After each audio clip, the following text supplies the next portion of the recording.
Te damos la bienvenida a las medidas y sus equivalencias, una prueba divergente preparada para el segundo A de secundaria en física, en el FEPA San Calixto, segundo ciclo. Las tallas de prendas de vestir. Si alguna vez te has puesto a pensar, hay tallas establecidas en Bolivia, y estas pueden tener su relación o sus equivalencias en medidas de prendas importadas, tanto para poleras, zapatos, pantalones y otras prendas de vestir como los canguros, bueno, lo que en realidad todos usamos. Si observamos estas tablas, vamos a ver que hay tallas y equivalencias de la ropa. Hemos elegido algunas medidas como el contorno, la cintura, las caderas, en las tallas simples, algunas que vienen numeradas. Ahora hay otro tipo de codificación de las tallas dobles, que van a representar un rango. Aquí simplemente representa 36, en cambio aquí el rango va de 36 a 38. Y también se toman las diferencias en cuanto al contorno, cintura y caderas. Observando este proceso, tendremos entonces dos alternativas. Para obtener una talla con las medidas establecidas de manera simple o tallas que son dobles, que tienen un rango mayor de diferencia. Veamos algunas equivalencias en tallas de ropa, ya en la parte práctica, comparando con países como España, el Reino Unido, Estados Unidos y algunas tallas que generalmente encontramos en nuestra ropa acá en Bolivia. Entonces, cuando hablamos de una talla S, la medida en la ropa de Estados Unidos es talla 6, en el Reino Unido talla 8 y en España aproximadamente una talla denominada 36. Y así podemos ir viendo algunas tallas como la M, que puede tener dos interpretaciones, desde el 8 en medida americana o 10. Y la M puede estar también en el Reino Unido entre 10 y 12, como la M puede ser en España del 38 al 40. Eso entonces nos va a permitir establecer esas diferencias. También para la talla L tenemos esos rangos, de 12 a 14, en el caso del Reino Unido de 14 a 16, y la talla L en España será de 42 a 44, y así sucesivamente. Ahora, de las personas que viven en tu casa, tú puedes determinar qué talla les corresponde de acuerdo a las medidas que estás observando. Y tal vez correspondan a las tallas simples anteriormente vistas, a las tallas dobles, o probablemente a una talla explicada en este esquema. Lo que te pedimos es que elabores una tabla de las tallas y sus equivalencias aproximadas que tú obtienes en medidas que se utilizan en otros países. Sabes que para medir las tallas tendrías que conocer el contorno, la cintura y la cadera y compararlas con las tablas anteriormente vistas y luego establecer una comparación como acá con las de otros países. ¿Qué sucedería si una persona se encuentra entre dos tallas? O sea, no es completamente M ni L, o no es completamente L o XL. ¿Qué le aconsejarías? ¿Qué le sugerirías para adquirir su ropa? Tallas en calzados. ¿Alguna vez nosotros también nos hemos puesto a pensar cómo se han obtenido estas tallas? Lo importante para obtener una talla es medir la longitud del pie en centímetros, es decir, desde el dedo pulgar hasta el talón, tratando de verificar la misma cuánto equivale aproximadamente en las otras tallas. Entonces, primero procedemos a medir desde el pulgar hasta el talón y podemos comparar con alguna de estas medidas que ya están tabuladas.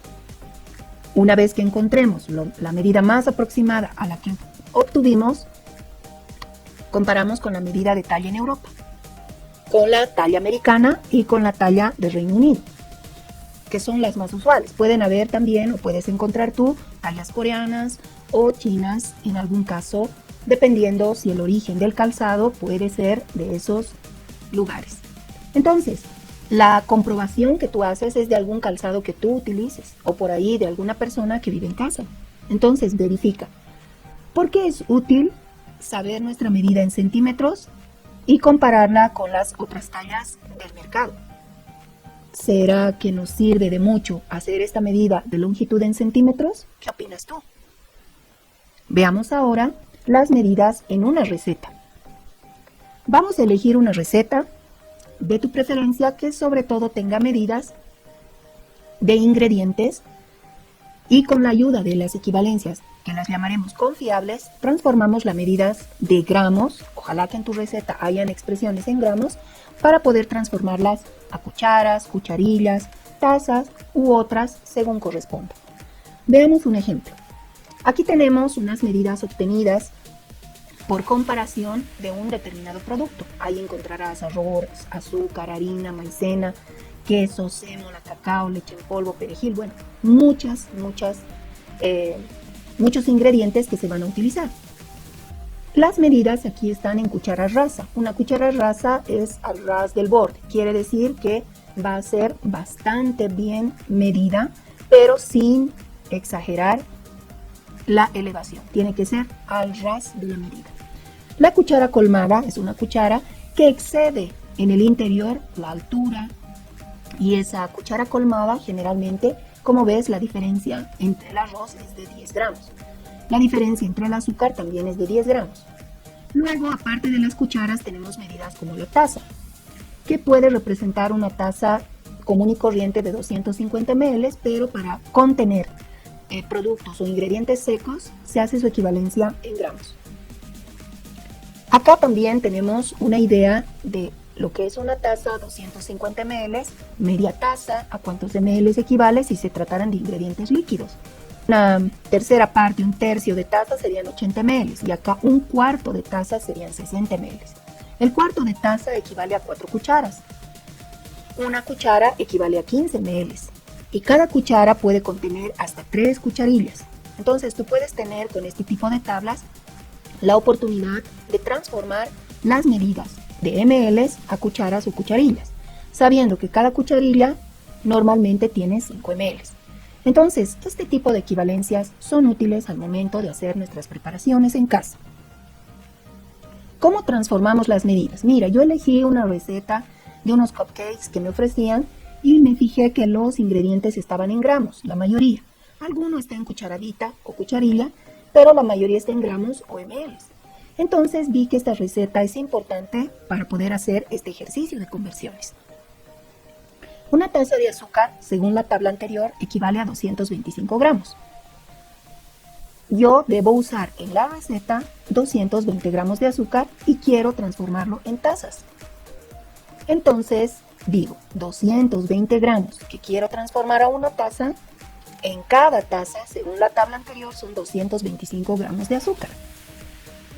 Voy a multiplicar los 220 gramos por una taza y luego voy a dividir ese producto entre 225. Al dividir, voy a encontrar que los gramos que multiplican de 220 con los gramos de 225 se simplifican. Y luego ya puedo hacer las operaciones. 220 por 1 dividido entre 225. Lo que me da un 0,98 de taza. Casi una taza al ras, pero menos de una taza. Entonces ya tendré una idea aproximada de cuánto debo usar si no tengo una medición en gramos o una balanza. Puedo transformar a la expresión tazas de azúcar la expresión que la receta me dio en gramos.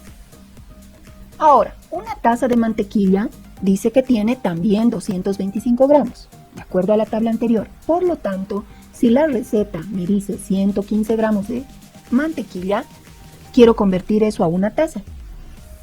Voy a multiplicar por 1 y luego dividir por 225. Inmediatamente observo que para resolver este caso debo simplificar los gramos para que solo la respuesta me dé en tazas. Hago la operación 115 por 1 dividido entre 225, de tal manera que los gramos se eliminan y las tazas quedan. Y eso me da 0,51 de taza. Interpreto este resultado como aproximadamente media taza o un poquito más, ¿verdad? Entonces aquí no tengo exactitud, pero sí tengo aproximación para poder hacer mis medidas. Luego, si quiero proceder con los otros ingredientes, me doy cuenta en el caso de la vainilla, necesito una cucharadita. Una cucharadita equivalen a 5 ml. No habría problema en ese caso. En este caso pasamos a los gramos de harina. que la receta precisa 200 gramos. ¿Cómo y cuánto representa en tazas? Busco la equivalencia y encuentro que para 200 gramos convertir a una taza, cada taza de harina podría contener 160 gramos. Por lo tanto, multiplicaré los 200 gramos por una taza y eso dividiré entre 160.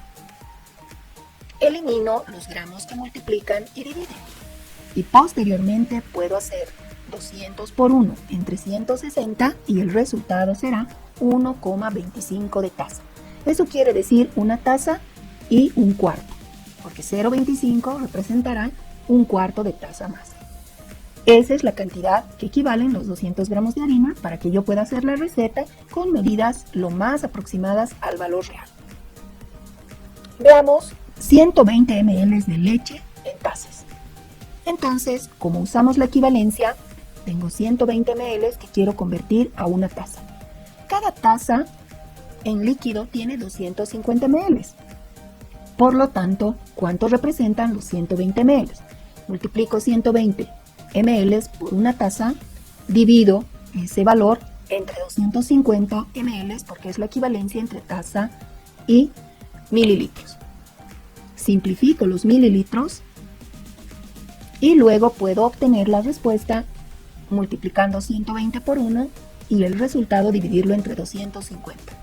Ahora me da 0,48 de taza. Aplicando el redondeo, entonces yo tengo aproximadamente casi media taza de leche para poder incluir en mi receta. Algo menos, yo si quiero ser lo más aproximado en mis medidas, entonces tengo que buscar llegar casi a la mitad. De esa manera, te hemos dado algunas ideas para que tú vayas resolviendo algunos problemas en el caso de tus recetas elegidas. Primero, analiza en qué casos es importante la aproximación y en qué otros la exactitud. En la ropa, en las recetas, en qué será más conveniente aplicar aproximación o exactitud. ¿Qué aprendiste con esta experiencia? Va a ser importante puesto que esta es una evaluación divergente y tú también tienes que ver la calidad y la aplicabilidad que te ofrece este tipo de experiencia.